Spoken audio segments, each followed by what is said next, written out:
నామముకి స్తోత్రములు. మరి ఆశ్చర్యదుర్గమైన దేవునికి స్తుతులు, స్తోత్రములు చెల్లిస్తున్నాం.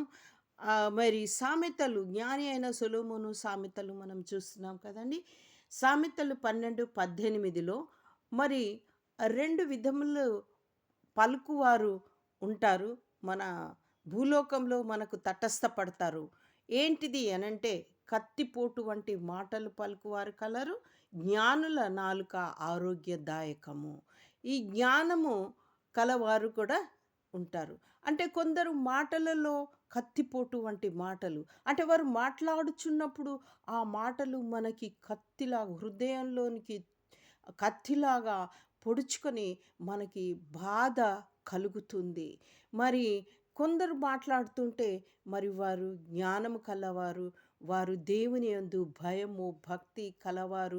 వారి వారి ద్వారా మనకు ఏం కలుగుతుందంటే శాంతి కలుగుతుంది. వారి మాటలు మనకి ఏంటి ఆరోగ్యాన్నిచ్చే అయి ఉంటుంది. అంటే మనకున్నటువంటి ఒక సమస్య మనకు దూరమయ్యేటటువంటి మాటలు మాట్లాడేవారు కూడా కలరు. ఆ విధంగా ఈ 2 రకములైన నాలుకలు, 2 రకములైన పెదవులు, 2 రకములైన నోరు కలవారు ఉంటారు ఈ భూలోకంలో.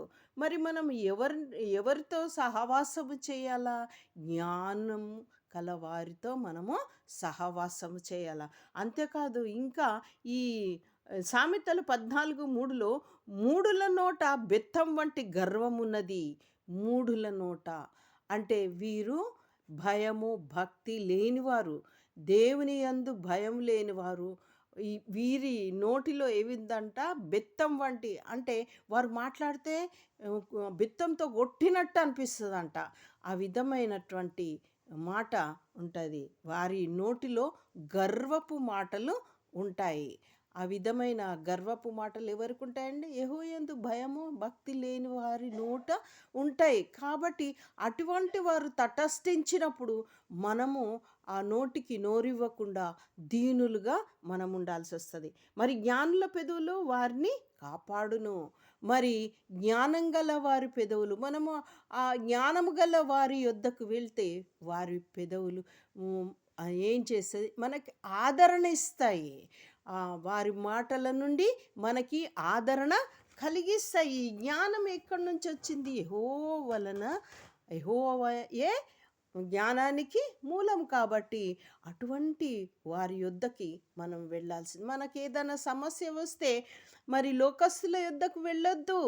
ఏం చేయాలి? జ్ఞానము గల అంటే యెహోవా యందు భయము, భక్తి గలవారి యొద్దకి మన సమస్యని తీసుకొని వెళ్ళినప్పుడు మనకి ఆదరణ కలుగుతుంది.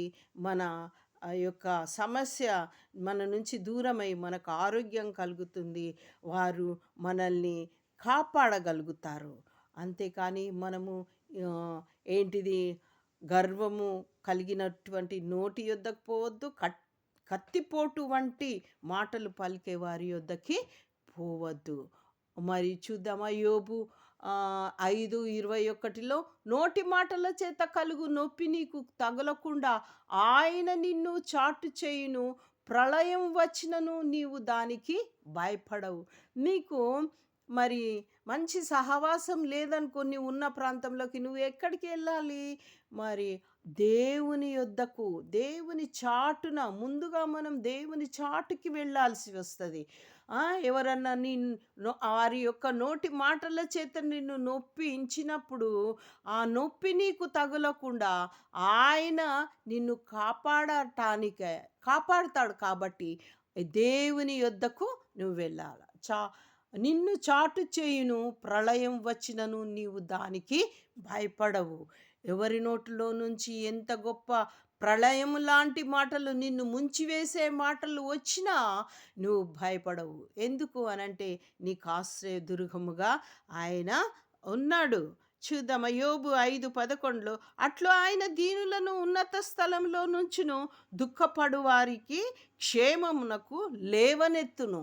దుఃఖపడువారు ఆయన యొద్దకు వెళ్ళినప్పుడు ఆయన ఆదరించి, దేవుడు యేసుక్రీస్తు వారు ఆదరించి నిన్నేం చేస్తాడంటే క్షేమం కలుగజేసి ఉన్నత స్థలంలో నిన్ను ఉంచి నిన్ను క్షేమమునకు లేవనెత్తువాడు దేవుడే. అందుకే మనము దేవుణ్ణి మనము ఆశ్రయించువారమై ఉండాలి. మరి మనకు ఆ కపటోపాయము అంటకుండా ఆయన మనల్ని కాపాడుతాడన్నట్టు దేవుని యొద్దకు వెళ్తే. చూద్దామా? 31 కీర్తన 20లో మనం చూచినట్లయితే 20 వచనములో, మనుష్యుల కపటోపాయములు వారినంటకుండా నీ సన్నిధిని చాటున వారిని దాచుచున్నావు. వాక్కలహము మాన్పి వారిని గుడారంలో దాచుచున్నావు.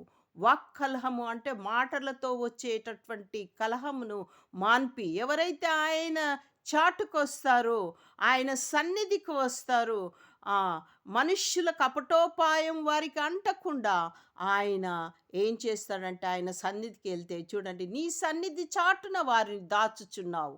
వారిని దాచి వాక్కలహము మాన్పి వారిని గుడారంలో దాచుచున్నావు. ఒక్కొక్కసారి ఒక్కొక్కరు కలహము చేసినప్పుడు మన హృదయం కలవరి పడిపోతుంది.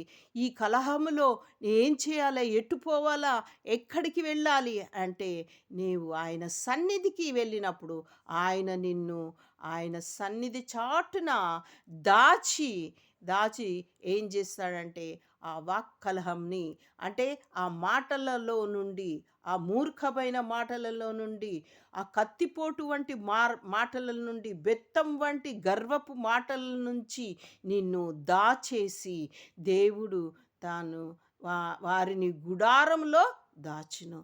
అంతేకాదు, మనకు తెలుసు కదా, ఆహ్, 91 కీర్తన 1లో, మహోన్నతుని చాటున నివసించువాడే సర్వశక్తుని నీడలో విశ్రమించువాడు.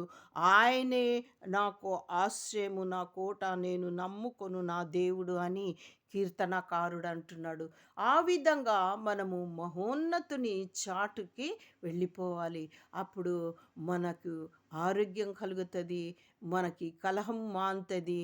మరి మనము ఆ ప్రళయం నుంచి, ఆ మాటల, ఆ వాక్ ఆ వాక్కు యొక్క కలహము నుంచి, ఆ ప్రళయము నుంచి మనము దాచుకున్న వారమై ఉంటాము. అంతేగాని వారికి మనము తిరిగి మాట్లాడిన ఎడల ఆ కలహం మనకు అంటుకుంటుంది. దీనులమై ఉన్నప్పుడు దీనులను దేవుడు ఏం చేస్తాడు అనంటే, యోబు 5:11లో ఉన్నట్లు, అట్లు ఆయన దీనులను ఉన్నత స్థలంలో నుంచును, దుఃఖపడు వారిని క్షేమమునకు లేవనెత్తును. దేవునికి స్తోత్రం. ఆ విధంగా దీనులైన వారు ధన్యులు, వారు పరలోక రాజ్యమునే స్వతంత్రించుకుంటాం మనం. కాబట్టి మనము దీనులుగా ఉండి దేవుని సన్నిధిలో దేవునితో కనిపెట్టువారమై ఉండి, ఎవ్వరు ఏమి మాట్లాడినను మనము దేవుణ్ణి ఆశ్రయించువారమై ఉందుముగాక. Amen, amen, amen, amen.